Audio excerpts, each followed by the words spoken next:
ಈಗ ನನ್ನ ಧಾರ್ಮಿಕ ಭಾವನೆಗೆ ಧಕ್ಕೆ ಆದ್ರೆ ನಾನು ಏನು ಮಾಡಬೇಕು ಅಂತ ಕಾನೂನು ಹೇಳತ್ತಪ್ಪ. ನಾನು ಹೋಗ್ಬೇಕು, ಕಂಪ್ಲೇಂಟ್ ಕೊಡಬೇಕು ಪೊಲೀಸ್ ಸ್ಟೇಷನ್ಗೆ. ಪೊಲೀಸರು ಆಕ್ಷನ್ ತಗೊಳ್ತಾರೆ, ಕೋರ್ಟ್ಗೆ ಹೋಗಿ PCR ಹಾಕಬೇಕು.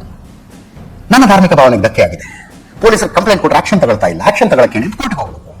ಸುಪ್ರೀಂ ಕೋರ್ಟ್ ತನಕ ಹೋಗಿ ಬರದಾಡೋದಕ್ಕೆ ಅವಕಾಶ ಇದೆ. ಎಲ್ಲೂ ನ್ಯಾಯ ಸಿಗದೆ ಇದ್ರೆ ನಾನು ಹಣೆ ಬರ ಸುಮ್ಮನೆ ಕೂತ್ಕೋಬೇಕು. ಅದು ಕಾನೂನು. ಈ ದೇಶದ ಸಂವಿಧಾನ ಹೇಳಿರೋದನ್ನ. ಅದನ್ನು ಬಿಟ್ಟು ನನ್ನ ಧಾರ್ಮಿಕ ಭಾವನೆಗೆ ಧಕ್ಕೆ ಆಗಿದೆ, ಧಾರ್ಮಿಕ ನಂಬಿಕೆ ಧಕ್ಕೆ ಆಗಿದೆ, ಪೊಲೀಸರು ಆರೋಪಿನ ಕರ್ಕೊಂಡ್ಬಂದು ಕೂಡಿಸ್ಕೊಂಡಿದ್ದಾರೆ. ಆ ಆರೋಪಿನ ನಮ್ಮ ಕೈ ಕೊಡಿ, ಇಲ್ಲದೆ ಹೋದ್ರೆ ನಾವು ಸುಮ್ಮನೆ ಇರೋದಿಲ್ಲ ಅಂತ MLA ಮನೆಗೆ, ಪೊಲೀಸ್ ಸ್ಟೇಷನ್ ಮನೆಗೆ ಬೆಂಕಿ ಹಚ್ಚಿದ್ರೆ ಈ ಶಾಸಕರು ಕ್ರೆಡಿಟ್ ತಗೋತಾರೆ.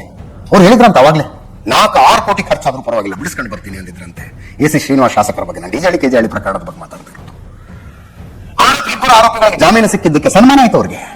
ಸಚಿವ ಸಂಪುಟದ ಒಂದು ಪ್ರಪೋಸಲ್ ಬರುತ್ತೆ, ಅಮಾಯಕರನ್ನು ಬಿಡುಗಡೆ ಮಾಡಿ ಅವ್ರ ಮೇಲೆ ಕೇಸ್ ವಾಪಸ್ ತಗೊಳ್ಳಿ ಅಂತ.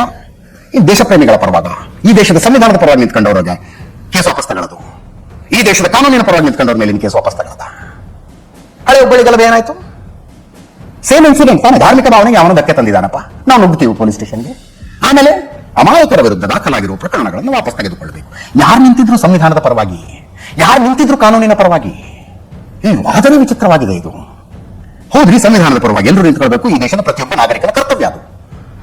ಕಾನೂನಿಗೆ ತಲೆಬಾಗಬೇಕು, ಈ ದೇಶದ ನಾಗರಿಕನ ಕರ್ತವ್ಯ ಅದು.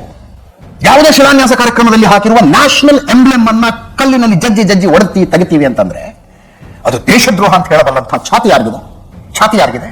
ಇನ್ಯಾವುದೋ ವಿಷಯದಲ್ಲಿ ವಿಷಯನೇ ಹೇಳ್ಬಿಡ್ತೀನಿ. ಯಾರು ಹೊರಗಿನಿಂದ ಬಂದವರಿಗೆ ನಾಗರಿಕತ್ವ ಕೊಡುವ ವಿಷಯದಲ್ಲಿ ನಮಗೆ ಧಕ್ಕೆ ಆಗಿದೆ, ಕೊಡಬೇಕು ನೀವು ಅಂತ ಹೇಳಿ ಅಮರ್ ಜವಾನ್ ಜ್ಯೋತಿಗೆ ಝಾಡಿಸಿ ಒದ್ದು ಅದನ್ನು ಬೀಳಿಸಿ ಅದು ದೇಶದ್ರೋಹ ಅಂತ ಹೇಳೋ ಛಾತಿ ಯಾವಾಗ ಬರುತ್ತೆ? ಉದಾಹರಣೆ ಕೊಡ್ತಾ ಹೋದ್ರೆ ಬಡತನಕ ಉದಾಹರಣೆಗಳನ್ನು ಕೊಡಬಹುದು.